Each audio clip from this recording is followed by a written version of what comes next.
Hello and welcome to another special edition of Midday's Meet Your Icon, where we bring fans up close and personal with their sporting heroes. We are right on the queue with our today's guest, who is a multiple-time Asian Games medalist and an icon on the green base. He recently won the World Team Snooker title in Myanmar. Please join me in welcoming Chembur lad Aditya Mehta.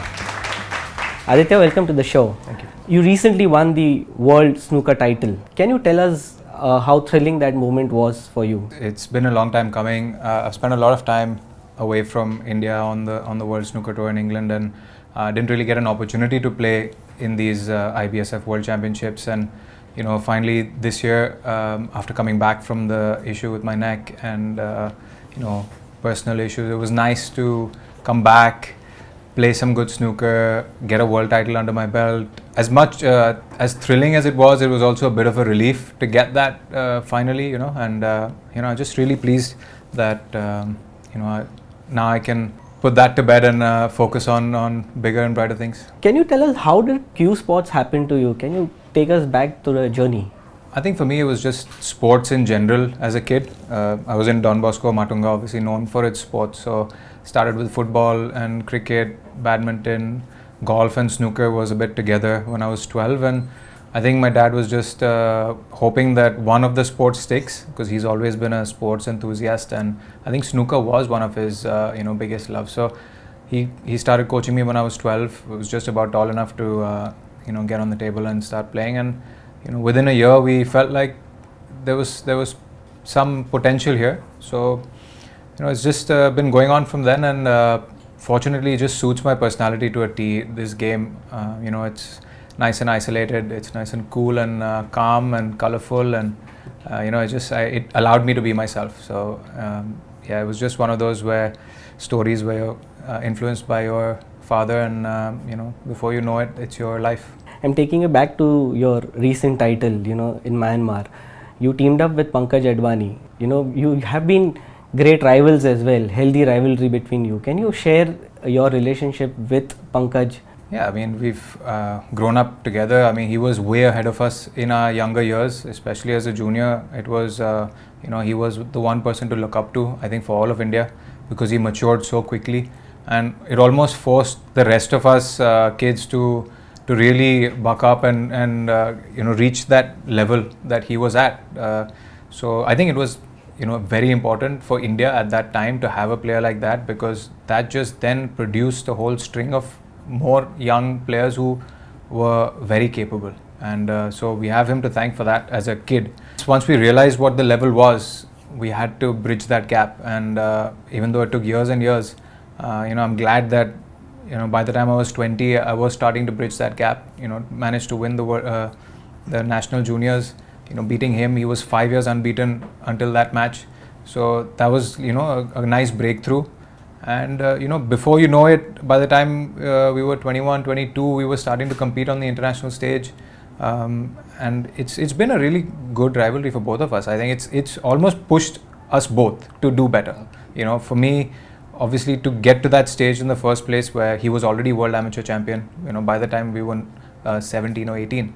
And then when it came to the Asian Championship at 22, I beat him in the finals to win my first Asian title. He's had multiple world titles, national titles, and both of us have just evolved with time. I moved away. I moved to England and decided that that was the place that I wanted to further my career, and that helped me to create my own path.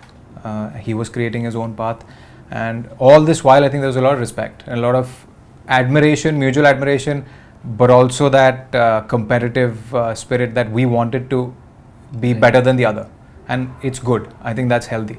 And so when he came to the UK for 2 years, that was the one thing that pushed both of us. And both of us, I had my best season on the professional tour when he came to the professional tour, because it was that rivalry, and I think it's very important. And as teammates, I think there's just a matter of trust, and we have each other's backs. We've both grown up and we've had our success, and I think we're very comfortable in our own skins. So when you're a team, you need to know just that your partner has your back, and if you have a bad day, then he's capable of covering for you. And I think we have that. We did it in the Snooker World Cup, the professional one in China in 2015. but we got the bronze. I think that was an incredible result. And again, we won we won 2 silver medals at Asian Team Championships. And finally a world title together. And honestly, both of us at the end of the tournament, just looking at each other, we realized and we thought, this had to happen. This was bound to happen one day. We're just glad that it happened sooner rather than later. There's some fans here. Let them take over. They'll ask you a question each, and It's said that most of the Q Sports professionals are shy and introverted. And is this true in your case? And if yes, why so? I don't think it's you can generalize that, but it does happen more often than not, because ever since we're kids, we're isolated in that snooker room on our own, 6 hours, 8 hours a day, no sunlight, no daylight, no friends, nothing. So you sort of get used to it. You get a bit accustomed to that space. As far as your personality goes, you could be introverted or extroverted, but yes, it does take a little bit of a hit on your social life, because you give up a lot. I stopped going to college and I started my correspondence immediately after school because I had to buy enough time to play snooker. So it's just, I think it's just one of those things that comes with playing the sport, being an individual sport. If the same thing would have happened in a team sport, it wouldn't be the same, right? So I think all young snooker players would have experienced that to some extent, where they just don't get to socialize with the way the rest of their friends do, and you become accustomed to it. And I think it's a good thing, because you learn how to survive on your own almost. I did that in the UK. That was my biggest learning, was how do you survive in the world on your own. So I think it's not the worst thing, but it's not something that is common or something. I'd say it's more based on how you feel, what kind of a personality you are. Aditya, height is one of the key factors in Q Sports, because it gives one a reach. But in your case, was it anything different because of the neck injury, And can you take us through that injury phase? I call it an injury. It's a repetitive strain injury. So it's something that's related to any sports person. I think if you pick up any sports person from any sport, they will have a certain area in their body that will have taken a lot more toll than the rest. But when you consider the more physical sports, you know that there's a certain amount of physical requirement, and so you automatically work on that from the time you're a kid. Snooker in general is not known to be a physical sport. So I think a couple of decades ago, it was not a well-known fact that you needed a certain amount of physical fitness to have a good, long, healthy career. And yes, the neck issue to some extent may relate to height. It could also be that I was not at peak physical fitness. I also had a very awkward cue action, that put a lot of strain on my left shoulder. So all of these things together, unfortunately, I didn't catch it soon enough, and it cost me a few years of my career. But I'm trying to make the most with what I have, and a world title is a good way to come back into action. What sorts of physical fitness drills do you need to follow as a Q Sports professional? I think from my experience, one of the most important obviously would be your back, your upper back and your neck. We all consider the lower back, but I think from what I realized with my physiotherapy and a lot of the help that I've got is that you need a good spine, because we have so much, all sports, but if you talk specifically for snooker, it takes so much damage or so much hit every day that we play 1,000 shots, and so we need to make sure that the fundamentals of the back, the muscles that support the spine, are strong enough so that the spine itself doesn't take too much damage. So that's what I've basically learned that I need to do. As far as the neck goes, the shoulders, the back, we don't need strength, but we do need all those muscles in our back to be slightly more, endurance friendly. And I think everyone is different. So I recommend all kids to really, before they encounter any physical issues, to already start some sort of a program based on what their cue action is like, what kind of what parts of their bodies are feeling more sore, or always good to get professional help, and that's one thing that I've learned the hard way. So I'd recommend everyone to do it sooner rather than later. Also, diet plays a role. Is there a conscious effort one has to go develop? I think that's just a life choice. And obviously, you don't want to be unhealthy internally because that affects everything. So inflammation is a big problem in any sport. Like muscle inflammation is quite common because of that overuse of a certain muscle, and so certain foods impact inflammation. Some reduce, some increase. So yes, it would always be good to have an idea as to what suits your body, what doesn't. And I've done a lot of tests in the recent past to work all of this out. But I can't say that I'm the most disciplined. I enjoy everything. I'm vegetarian, but I don't hold back when it comes to food. I just know what's good, what's not, so I can stop myself just in time. So what's your favorite food? I just like pretty much everything, but I've had to stop so much. I like a bit Italian. I've always been into Italian. I mean, in Myanmar, my lunch for 7 days out of 10 was the same pasta every single day because it was safe. First things first, it's safe. It's a safe dish to eat. I get very scared when I'm traveling about what I put into my body. So like a simple pasta, they even knew my order. It was non-spicy. Everything has to be non-spicy, and just simple carbs. Just to eat at the right time, just to fuel your body for the matches. Who's your hero in the world of sports and why? I've actually never had a hero in anything. I've never had favorites. I've never had favorite actors or actresses or musicians or sports stars or anything. But I like people. I like to take the different qualities from different people, and maybe some of the people, maybe one sports person who I kind of identify with, or not identify, but I admire is Nadal, maybe from tennis, because purely I've never seen somebody work so hard in my entire life. He looks like he's working hard from the first point to the last point, and his intensity, his drive, his hunger is just stunning.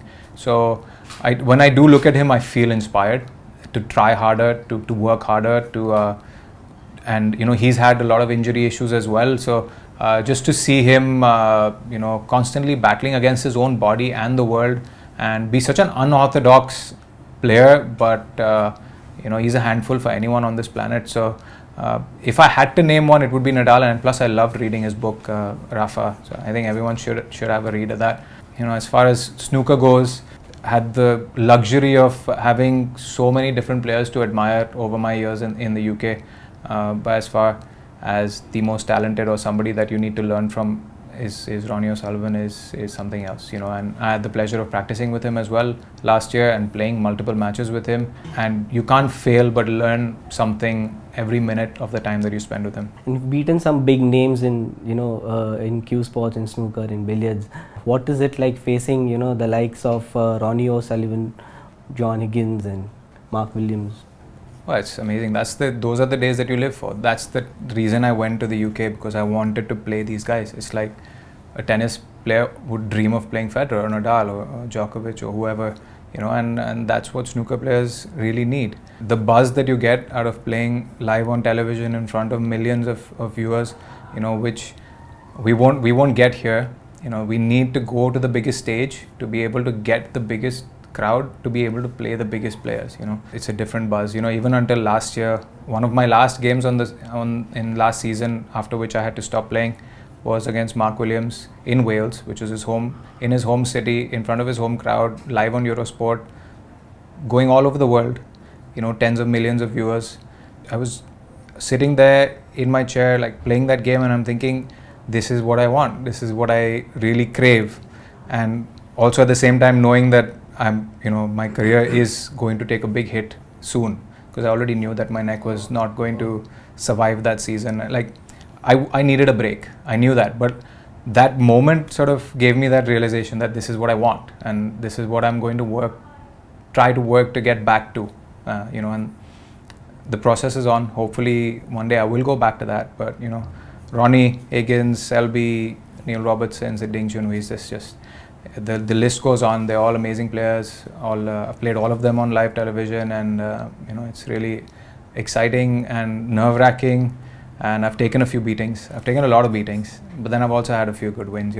Like the likes of Mark Williams and Stephen Maguire and Barry Hawkins.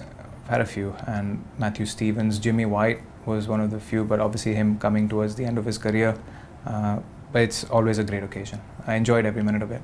Q sports, it's always there are a lot of budgetary constraints, and players find it tough to keep it going. Do you think the government has done enough to really help flourish this sport? Honestly, I think it's first of all it's a misconception that snooker is a very high budget requirement sport, because technically sports like tennis and golf etc. would require, if you wanted to play on the professional tour, would require much bigger budgets, right? So snooker is not that expensive to play.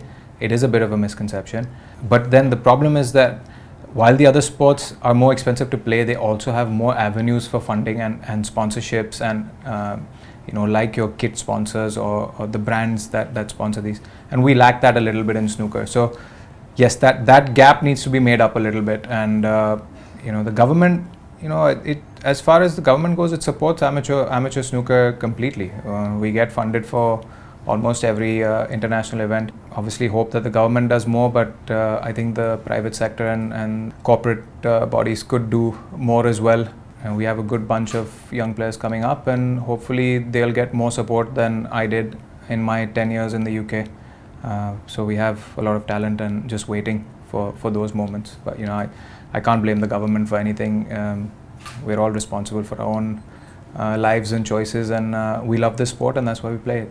But how has been your experience as far as funding and budgeting? I had zero funding for 10 years, so it's not really an experience. The first few years was my parents. My dad helped me when I was in the UK. It costs about 25 to 30 lakhs a year. Once I got through that difficult phase of the first 2-3 years where I was not really making any money, from that moment onwards, then I started to cover my expenses with my incomes and eventually break even. So I did manage, but yeah, it's not easy. You need that initial funding, the support to get you up and running, especially on the World Snooker Tour. Obviously, if you're playing on the amateur IBSF, World Championship, Asian Championships and stuff like that, the government is funding all the qualified players, so there's no issue there. Also, can you tell us the difference of playing, when you represent India and when you are on a pro tour? What sort of a difference it makes to you? But the pro tour is a very restricted tour. Like it's only 128 players with a 32 relegated every year. So there's a 25% relegation per year. So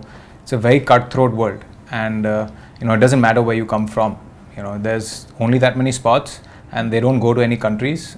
There's a criteria, and you either make the cut or you don't make the cut. Obviously the highest prize money, the best tournaments, the best viewerships, everything is on the World Snooker Tour. It's a specialized tour. I'd say the best players in the world are there, and when you come to the amateur tour, it's more a feeding ground, like a breeding ground, if you will, for potential professionals.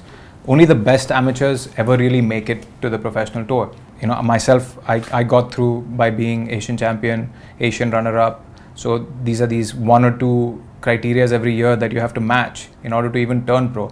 So you can just imagine that a world champion on the amateur tour would start at 128 in the world on the professional tour. So there are at least 100 other players as good, or if not better. It's a different ball game completely. That's where the best players in the world make their money. Anywhere where you're playing for your bread and butter and for your rent is going to be a tough place to survive. There was a great fad for snooker until a few years ago it fizzled out.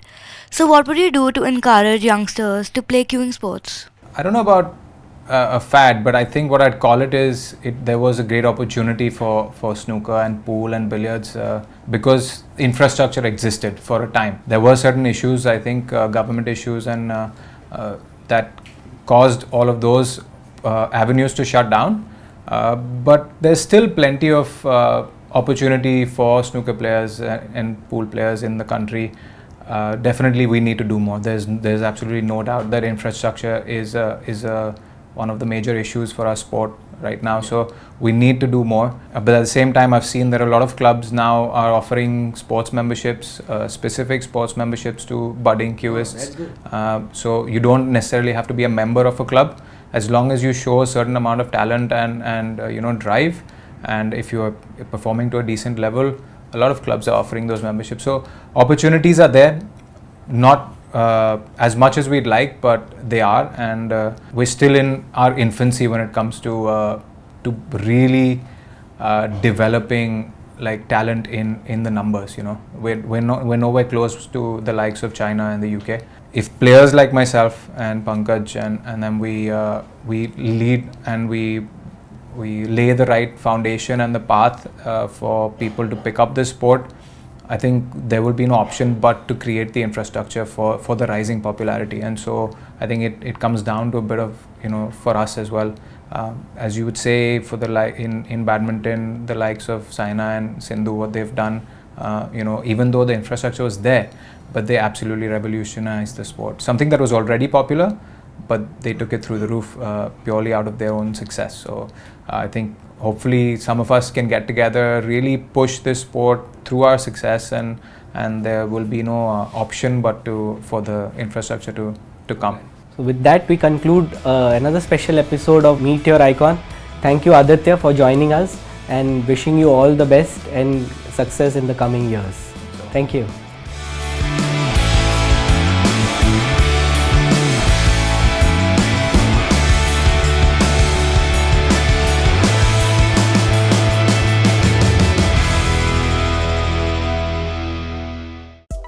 Subscribe to Midday India. Get direct notifications on all our videos by clicking on the bell icon.